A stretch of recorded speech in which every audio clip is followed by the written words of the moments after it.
તો હું કહી શકું કે હું 75% પુરુષાર્થની સ્થાપના પછી 75% હું પુરુષાર્થ સાથે પરિચિત છું.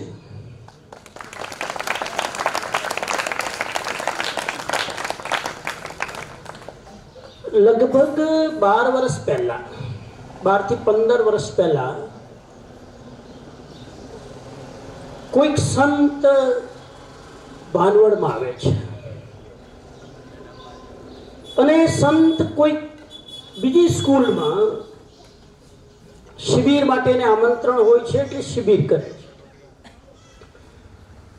અને શિબિર કરતા કરતા ઘણા અભિભાવકો, ઘણા વાલીઓ, ઘણા મુરબ્બીઓ પણ ભાણવડના એ શિબિરના માધ્યમથી એ સંતના સંપર્કમાં આવ્યા અને એ સંત ભાણવડની મહાજન ગૌશાળામાં ઉતરેલા. તો એક ભાઈ જે મહાજન ગૌશાળામાં સક્રિય કાર્ય કરતા, એને સંતને વિનંતી કરી કે તમે જ્યારે સ્કૂલમાં શિબિર માટે જ આવ્યા છો અને બાળકો પ્રત્યે તમારો આટલો બધો લગાવ છે, તો ચલો હું તમને એક સ્કૂલ બતાવું.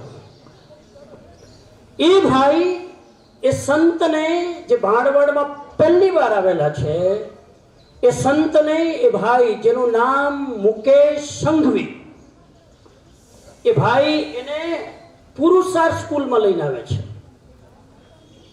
અને સંત પેલી જે પ્રેમ નામની ઓફિસની કુટિયા છે એમાં લઈ જાય છે. ત્યાં ભીમસિંહભાઈ બેઠા છે, ગંગારામના કહેવા પ્રમાણે સક્રિયતાથી એનું કામ કરી રહ્યા છે. ત્યાં સંત બેસે છે, આવકાર આપે છે અને મુકેશભાઈ સંઘવીએ કીધું કે આ સંત આવ્યા છે અને સ્કૂલોમાં બહુ સારું કામ કરે છે, તો મને થયું કે હું તમારી સ્કૂલમાં લઈ આવું અને અહીંયા બાળકોને લાભ મળે અને અહીંયા શિબિર થાય. ભીમસિંહભાઈ બહુ જ પોઝિટિવ. એ સંતને કે અત્યારે કરવી છે શિબિર? પેલા સંત તૈયાર નતા, એને કીધું અત્યારે નહીં પણ ભવિષ્યમાં. તો કે ભવિષ્યની શું ખબર, કરવી હોય તો કાલથી જ ચાલુ કરો ને. અને સંતે સ્વીકાર કર્યો અને બીજા દિવસથી એ પુરુષાર્થ સ્કૂલમાં સંત રેગ્યુલર આવે છે ને 3 દિવસની શિબિર કરી. પણ સંત પણ મોડર્ન હતા, હાઈટેક હતા. એ સંતે કીધું મારી શિબિર ફ્રીમાં નહીં થાય, મારી શિબિર ચાર્જેબલ છે. બહુ પોઝિટિવ ભીમસિંહભાઈ કે તમારો જે ચાર્જ હોય મારે પૂછવાની જરૂર નથી, છેલ્લા દિવસે કહેજો, એ ચાર્જ અમે તમને આપી દઈશું, પણ તમે શિબિર કરો. સંતે ભાવથી શિબિર કરી. આ વાત છે લગભગ 15 વર્ષ પહેલાની. શિબિર કર્યા પછી સંતે ચાર્જ લીધો, કવર લીધું અને સંત પાછા રવાના થયા. બાળકોને શિબિર ગમી. બાળકોએ ભીમસિંહભાઈને વિનંતી કરી કે ફરી સંતને બોલાવો. ફરી બીજી વાર આવ્યા, ત્રીજી વાર આવ્યા. ભીમસિંહભાઈ ફરી જ કવર પકડાવતા ગયા. એમ કરતા કરતા સંતને ધીરે ધીરે લાગ્યું કે હું જે અહીંયા કવર લઉં છું ને એ બહુ ખોટું છે. છોકરાઓને જે ટ્રેનિંગ મળે છે અને પુરુષાર્થ સ્કૂલ જે રીતે કામ કરી રહી છે, કોઈ પણ વ્યાપારીકરણના દ્રષ્ટિકોણ વગર અહીંયા મારે ફી લેવાય નહીં. અને એ સંત કહે છે કે આજથી ફી લેવાનું બંધ, આજથી હું ફ્રી સેવા કરીશ. એ સંતનું નામ બીજું કોઈ નથી, સમણ શ્રુત પ્રજ્ઞ છે. અને ત્યારબાદ હું નિયમિત અહીંયા આવું છું, શિબિરો કરાવું છું. તપોવનમાં શિબિર, તપોવન તો હમણાં શરૂ થયું, પણ રેગ્યુલર અહીંયા શિબિર થાય છે. મને યાદ નથી એના પછી એક દિવસ પણ મેં કવર લીધું હોય, કેમ કે કવર લઈએ ને તો વ્યાજ સાથે ચૂકવવું પડે. કવર લઈએ તો વ્યાજ સાથે ચૂકવવું પડે. અને એનો પણ આનંદ છે, કેમ કે એ જે કવર લીધા હતા ને એ ઈમાનદારીના અને મહેનતના કવર હતા, એટલે વ્યાજ સહિત ચૂકવવું જ પડે. અને આજે એનો મને આનંદ છે કે આટલા વર્ષ પછી હું ભીમસિંહભાઈને થોડો સમજી શક્યો. કોઈ પણ માણસને સમજવું હોય ને તો મોટી વસ્તુ એ જોઈએ કે એ માણસ જો બહુ બોલતો હોય તો સમજી શકે. હવે જે માણસ બહુ બોલે તેને કેવી રીતે સમજવો? આ ભીમસિંહભાઈ એવા છે કે બોલે જ નહીં, હવે એને સમજવા કેવી રીતે? એટલે બહુ થોડો સમજવાની કોશિશ મેં કરી છે. મારો વિશ્વાસ બેઠો. હું તમને પણ કહું છું, વિદ્યાર્થીઓને, વાલીઓને, ટીચરને, કે તમે જો એમ માનતા હોય કે અમે ભીમસિંહભાઈને સમજી લીધા તો તમારી સમજણમાં મોટી ભૂલ છે. આ માણસને તમે મરશો ત્યાં સુધી સમજી શકશો નહીં, આટલું યાદ રાખજો. કેમ કે આ મિસ્ટ્રી છે, mystery. Gangaram, Bhimsinhbhai is the mystery which is very difficult to understand because he speak very less. ઓછું બોલે છે ને કામ વધારે કરે. ઘણા લોકો બોલે બહુ વધારે અને કામ કરવું હોય તો ખસકતા વાર ન લાગે. આ ભીમસિંહભાઈ છે. અને એમના માટે હું બે જ વાક્ય કહું અને તમને ઈશારો કરું કે દુનિયામાં બે વ્યક્તિ અસફળ થાય છે. દુનિયામાં બે વ્યક્તિ હંમેશા અસફળ થાય છે, યાદ રાખજો. પહેલો વ્યક્તિ એ અસફળ થાય છે કે વિચાર બહુ કરે છે પણ વિચાર પ્રમાણે કામ નથી કરતો. અને બીજો એ વ્યક્તિ અસફળ થાય છે કામ બહુ કરે છે પણ કામ અનુસાર વિચાર નથી કરતો. ત્રીજો એવો વ્યક્તિ છે જે હંમેશા સફળ થાય છે, જે ચિંતન પણ કરે છે અને કામ પણ કરે છે. એ ત્રીજી વ્યક્તિ એટલે ભીમસિંહભાઈ. ખાલી વિચાર કરે છે ભીમસિંહભાઈ નહીં, ખાલી કામ કરે છે ભીમસિંહભાઈ નહીં. ચિંતન પૂર્વક પ્રવૃત્તિ કરવી એ ભીમસિંહભાઈનું વ્યક્તિત્વ છે અને એટલે એ ક્યારેય અસફળ થતા નથી. કેટલા કેટલા સપનાઓ આવે છે. અબ્દુલ કલામ હંમેશા કહેતા હતા कि सपने वो नहीं होते हैं जो रात को आते हैं, सपने वो होते हैं जो आपको दिन में चैन से जीने नहीं देते हैं. वो स्वप्न लेने वाले व्यक्ति भीमसिंहभाई, लेकिन वो स्वप्न को साकार भी करते हैं. तपोवनની કલ્પનાઓ તો ભીમસિંહભાઈ પહેલા કેટલાય લોકોએ કરી. ગાંધીજી પછી કેટલાય લોકોએ કેળવણીની વાતો કરી, આવી સંસ્થા થવી જોઈએ, આમ થવું જોઈએ. અને કેટલાય લોકો આજની તારીખમાં કરોડો રૂપિયાનું ફંડ ભેગું કરે છે આ સંસ્થા ખોલવા માટે. કોઈના માયના લાલ બાપની તાકાત નથી કે તપોવન જેવી સ્કિલ ટ્રેનિંગ વાળી સંસ્થા ખોલી શકે. 200 કરોડ જેને ભેગા કર્યા છે આવી સંસ્થા ખોલવા માટે કેળવણીની, એ સાહસ નથી કરી શકતા. આમની પાસે કંઈ નથી છતાં પણ આ સાહસ કરી શકે છે. કંઈ નથી. હમણાં એક બાજુ નવી ઘોષણા કરી. ઓહો હો હો. હું ભીમસિંહભાઈને કહું જરા બ્રેક મારો, બ્રેક મારો. આ ગાડી બ્રેક વગરની છો, તમે ધ્યાન રાખજો. કઈક આ બ્રેક વગરની ગાડી છે સાહેબ. એકવાર ઉપડી રસ્તામાં જે તોફાન આવે, જે હવા આવે, વાવાઝોડું આવે, બધાને સાફ કરીને ને ચીરીને આગળ નીકળે છે. આજે એક નવી ઘોષણા થઈ કે આવતા વર્ષથી એટલે કે જૂનથી 100 દીકરીઓનું એજ્યુકેશન હોસ્ટેલમાં ફ્રી એજ્યુકેશન. અને એ કોઈ ગરીબ હોય એવી નહીં.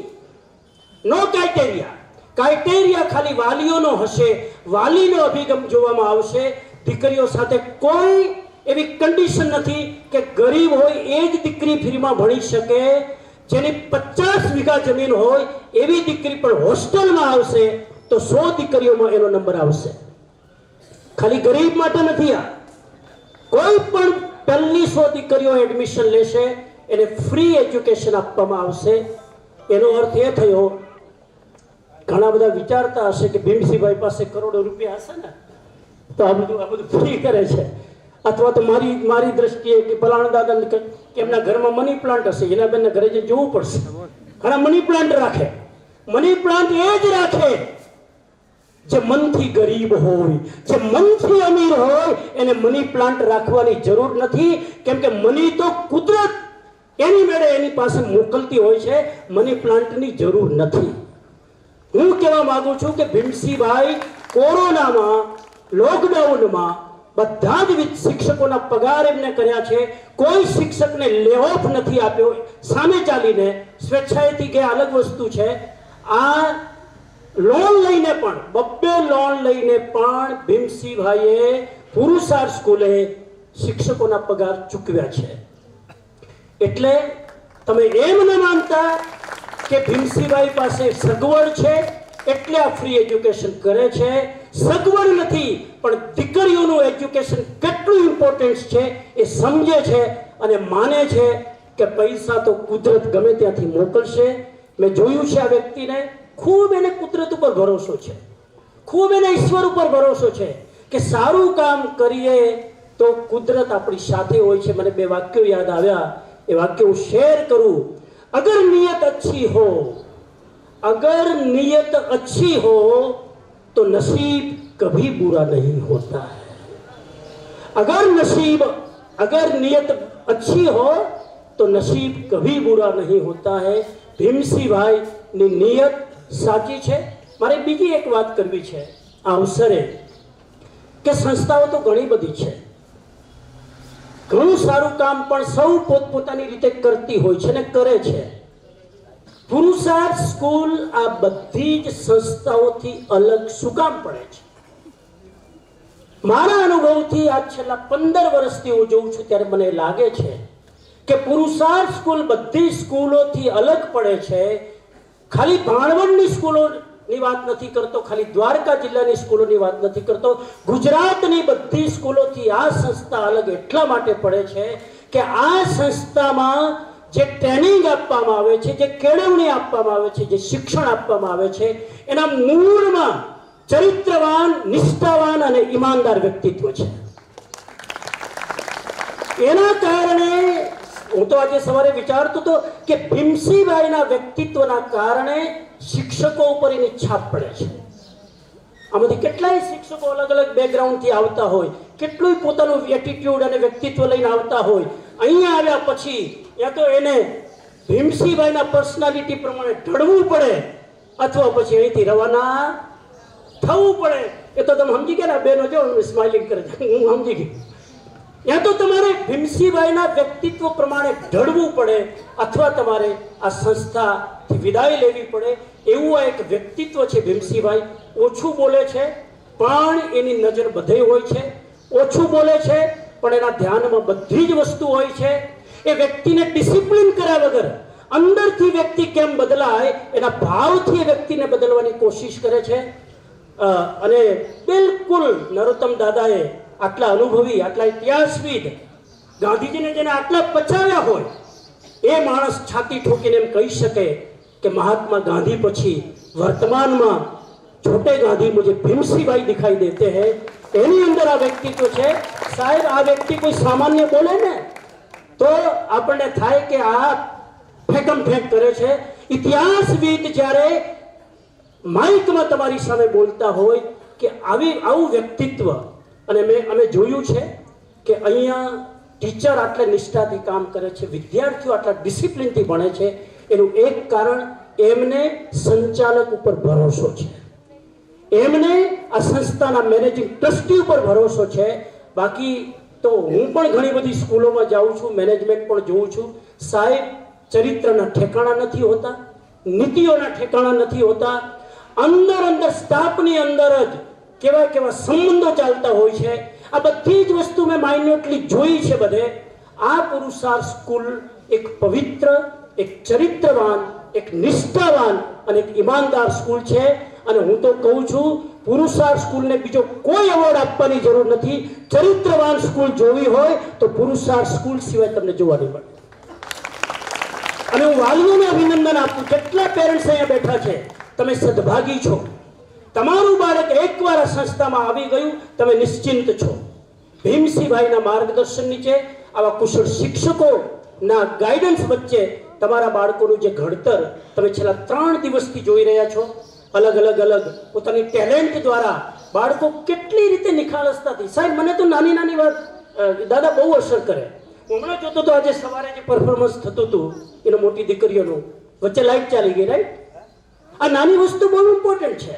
લાઇટ ચાલી જાય ને તો ઓડિયન્સમાં કેટલા ઇન્ક્લુડિંગ મી અપસેટ થઈ જાય, પણ અહીંયા જે ડાન્સ, જે પરફોર્મન્સ આપતા હતા, એક પણ વિદ્યાર્થીના ચહેરા ઉપર એના ચહેરાની નસ ઉપર કોઈ બદલાવ નહોતો. એકદમ ક્વાઇટ શાંત ડિસિપ્લિનથી લાઇટની રાહ જોતા રહ્યા. લાઇટ આવી અને એ જ ડ્રામા ફરીથી આખો પરફોર્મન્સ કરવો સાહેબ, આ ધીરજ પુરુષાર્થના બાળકોમાં જોઈ શકે. એને આ પુરુષાર્થના બાળકોમાં જોયું છે. અમારી અતિશયોક્તિ નથી, આંખો દેખા હાલ હે. એટલા માટે હું બહુ લાંબી ચર્ચામાં ન જાઉં. હું ભીમસિંહભાઈને ઘણી વાર કહું કે આટલું બધું તમે રમખાણ ઊભું કરો છો એનો અને બધું કેવી રીતે ચાલશે? ત્યારે મને એક નાનકડી વાત યાદ આવે છે, કહી દઉં? તમને ખબર છે કે સ્વામીજી છોડવાના છે જ નહીં, એટલે આજ બોલો ને. એ વાત મને યાદ આવે છે કે એક જે રાજા હતો, એ રાજા રોજ વેશ પલટો કરીને રાજ્યની મુલાકાત લેવા જાય. આમ રાજ્યની મુલાકાત વેશ પલટો કરીને એકવાર એને જોયું કે 100 વર્ષના દાદા બગીચામાં વૃક્ષારોપણ કરી રહ્યા છે.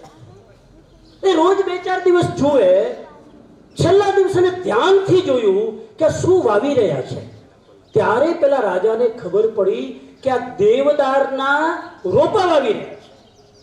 દેવદારના રોપા બહુ જ લાંબો સમય લાગે એને ઉછેરવામાં, એને મોટા થવામાં. એ આ 100 વર્ષની ઉંમરમાં વાવી રહ્યા છે. એટલે એને આશ્ચર્ય સાથે, નવાઈ સાથે એની પાસે જઈને કીધું, દાદા તમે આ 100 વર્ષની ઉંમરમાં દેવદારના જે ઝાડ વાવી રહ્યા છો, રોપા, એ જ્યારે ઝાડ થશે ત્યારે તમે તો જોવા માટે રહેવાના નથી, તો તમે આટલી મહેનત શું કામ કરો છો?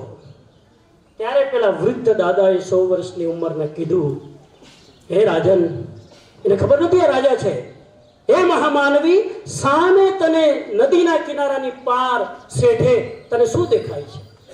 તો કે મને બગીચો દેખાય છે. એ બગીચામાં શું ઉગેલું છે? તો કે દેવદારના મોટા વૃક્ષો ઉગેલા મને દેખાય છે.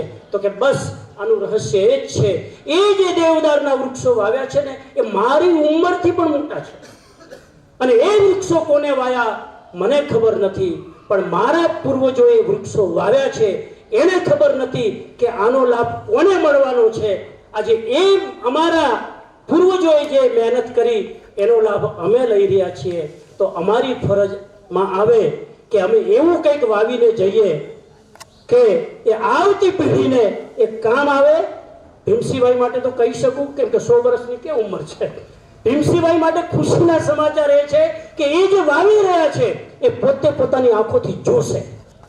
આ એક મજાની વાત છે. પહેલાની તો 100 વર્ષની ઉંમર થઈ ગઈ હતી. આ 33 અને 35 વર્ષની ઉંમરમાં આ દેવદારના વૃક્ષો વાવવાનું કામ કરી રહ્યા છે. અને આ જ્યારે ઘટાદાર વૃક્ષો બનશે ત્યારે પોતે પોતાનું સર્કલ અને જે વ્યક્તિત્વ આની સાથે જોડાયેલા છે એ જોઈ શકશે. કહેવાનો આશય એટલો જ છે કે આ ધરતી ઉપર આપણે આવ્યા છીએ તો આપણે એવું કંઈક કરીને જઈએ કે આવતા મહેમાનો માટે, આવતા અતિથિઓ માટે આપણે કંઈક વાવીને જઈએ, જેથી એનું ફળ એની મહેનતે ખાઈ શકે. અને આ પેલા 100 વર્ષના દાદાએ કીધું, હું મારા પૂર્વજો સાથે બેઈમાની કરવા નથી માંગતો. મારા પૂર્વજોએ જો અમારા ઉપર વિશ્વાસ મૂક્યો હોય તો અમારી ફરજ છે કે આવતી પેઢી ઉપર અમે વિશ્વાસ મૂકીને અમે કંઈક કરીએ. આ ભાવથી ભીમસિંહભાઈ અત્યારે આટલી મહેનત કરીને શિક્ષણ રૂપી, કેળવણી રૂપી દેવદારના વૃક્ષો વાવી રહ્યા છે. અને આનું ફળ આવતી પેઢીને મળશે. હું તો અહીં સુધી કહું, આ ભીમસિંહભાઈ એ ખાલી પુરુષાર્થ સ્કૂલનું સદભાગ્ય નથી. ભીમસિંહભાઈ એ ભાનવડનું સૌભાગ્ય છે. ભીમસિંહભાઈ એ દ્વારકા જિલ્લાનું ગૌરવ છે કે આવી વ્યક્તિત્વ આપણને મળી છે. ઘણીવાર રામસિંહ બાપા અને એમના મમ્મી પણ કદાચ એમને ન સમજી શકે, નજીકવાળા તો ઓળખી જ ન શકે. આ ફાઇનલ, હું એમની વાત નથી કરતો. નજીકવાળા વ્યક્તિને ઓળખી જ ન શકે. આ ઇતિહાસ પ્રાચીન સમયથી ચાલ્યો આવે છે. જીસસ ક્રાઇસ્ટને એના પરિવારવાળાએ સમજ્યા નતા. મીરાને રાણાએ સમજ્યો નતો. અને જેટલા મહાપુરુષો, ગાંધીજી ને એના બાળકોએ સમજ્યા નતા. એટલે નજીકના લોકોને સમજી ન શકે. દૂરના લોકો, અમારા જેવા પલાણ દાદા જેવા દૂરના લોકો સમજી શકે કે આવું વ્યક્તિત્વ આપણને મળ્યું છે. અને હું દરેકને છેલ્લી એક વિનંતી એ પણ કરું કે હંમેશા યાદ રાખજો કે જ્યારે વ્યક્તિ આપણી સામે હોય છે ને ત્યારે એનું મૂલ્ય આપણે નથી સમજતા. વ્યક્તિ જ્યારે આપણી આંખોથી ઓઝલ થાય છે ત્યારે આપણે પછતાવો કરીને જિંદગીભર રડતા હોઈએ છીએ, માથું દિવાલ ઉપર ઠોકતા હોઈએ છીએ. ત્યારે હું વિનંતી કરું, તમે પુરુષાર્થમાં છો એ તમારું ગૌરવ છે. અને મને તો અહીં સુધી લાગે હવે અનુભવ પછી કે અહીંથી તમે ગમે ત્યાં નીકળો ને, પુરુષાર્થમાં 5 વર્ષ કામ કરીને તમે ગમે ત્યાં નીકળો અને બીજી કંઈક જોબ લેવાની હોય, તમારે જાજુ બોલવાની જરૂર નથી. એટલું જ કહો કે પુરુષાર્થ સ્કૂલમાંથી આવું છું એટલે તમારો જોબ ફાઇનલ. આ પહેચાન પુરુષાર્થ સ્કૂલની છે, આ ઓળખ પુરુષાર્થ સ્કૂલની છે. તો લાંબુ ન ચાલતા હું અંતમાં મારી મંગલ કામના પ્રેષિત કરું કે 20 વર્ષની ઉંમરમાં આ સંસ્થા પ્રવેશ કરી રહી છે. અને 20 વર્ષની ઉંમરમાં પ્રવેશ કરે એટલે એક જવાની આવી હોય સંસ્થાની, એક મેચ્યોરિટી આવી હોય, એક પરિપક્વતા આવી હોય. એટલે હવે આ સંસ્થા અભાવમાં પણ જો આટલું કામ કરી શકતી હતી તો હવે તો પ્લેટફોર્મ છે, હવે તો કેટલા બધા લોકો જોડાયેલા છે આ સંસ્થા સાથે. આ સંસ્થાની સૌથી મોટી ઉપલબ્ધિ માત્ર વિદ્યાર્થીઓ નથી, માત્ર વાલીઓ નથી, માત્ર શિક્ષકો નથી. આ સંસ્થાની સૌથી મોટી ઉપલબ્ધિ જો 20 વર્ષ પછી મારે ગણાવી હોય તો એટલા મહાન વ્યક્તિત્વ આ સંસ્થા સાથે જોડાયેલા છે. આ પુરુષાર્થની સૌથી મોટી ઉપલબ્ધિ છે. મોરારી બાપુ ફોન કરીને એમ કે ભીમસિંહભાઈને ડાયરેક્ટ, ભીમસિંહભાઈ અમે તમારી સાથે છીએ, કંઈ પણ જરૂર હોય બેઝિઝક અમને યાદ કરજો અને અમે તમારી સાથે છીએ. મોરારી બાપુ જો આટલું આશ્વાસન આપી શકે, આનાથી મોટું પીઠ પર બીજું કયું હોઈ શકે. એટલા માટે હું વિદ્યાર્થીઓને કહું, તમે ભાગ્યશાળી છો. તમે ખાલી કલ્પના કરો, હું શિક્ષકોને પૂછું, વિદ્યાર્થીને પૂછું, કલ્પના કરો આટલા વર્ષ તમે અહીંયા કામ કર્યું, આટલા વર્ષ તમે બીજે ક્યાંક કામ કરતા હોત તો અત્યારે જે તમારી પર્સનાલિટી છે એવી પર્સનાલિટી હોત? મને એક જ શિક્ષક ઊભા થઈને બે ઝીઝક્યો. અહીંયા તમે આટલા વર્ષથી છો ને તમને લાગે છે કે કંઈક અમારામાં વ્યક્તિત્વ ખીલ્યું છે. આવું બીજે હોત તો થાત, હું વિદ્યાર્થીને કે શિક્ષકને એક ઊભા થાવ અનોનિમસલી. કોઈ વિદ્યાર્થી એમ કહી શકે આજ 10 વર્ષ તમે અહીંયા ભણ્યા એના બદલે બીજે ભણ્યા હોત તો આવા હોઈ શકત ખરા?